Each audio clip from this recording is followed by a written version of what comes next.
Helper হয়তো বাসের অথবা এই ট্রাকের ড্রাম ট্রাকের হেল্পার এখানে পড়ে পড়ে রয়েছে আর কি, গাড়িতে ডলে দিয়েছে জায়গা স্পট।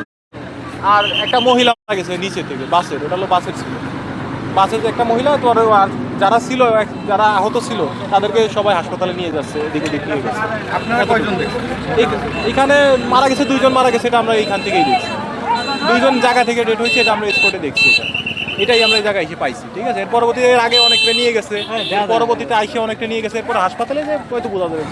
গোপালগঞ্জ সদর উপজেলার বোলতলি নামক স্থানে একটা ড্রাম ট্রাক এবং একটি লোকাল বাস দুটো পরিবহনের মুখোমুখি সংঘর্ষ হয় এবং সংঘর্ষের ঘটনাস্থলে একজন নিহত হয় এবং 2 জন হাসপাতালে নেওয়ার পরে মৃত্যু করে বলে আমরা জানতে পেরেছি এবং আনুমানিক 15 জনের মতো আহত হয়েছে এবং তারা হাসপাতালে চিকিৎসাধীন আছে।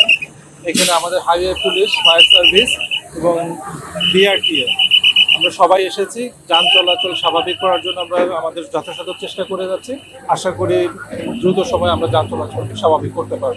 নামক স্থানে একটা দুর্ঘটনার সংবাদ পাই। এরপরে আমরা 2টা ইউনিট নিয়ে এই দুর্ঘটনার স্থলে 14টার সময় এসে পৌঁছাই এবং ঘটনাস্থলে পৌঁছে আমরা দেখি যে সোনালী পরিবহনের একটা যাত্রীবাহী বাস টেকেরহাট থেকে গোপালগঞ্জের দিকে যাচ্ছিল এবং গোপালগঞ্জ থেকে টেকেরহাটমুখী একটা বালুর ট্রাক এখানে মুখোমুখি সংঘর্ষ হয়।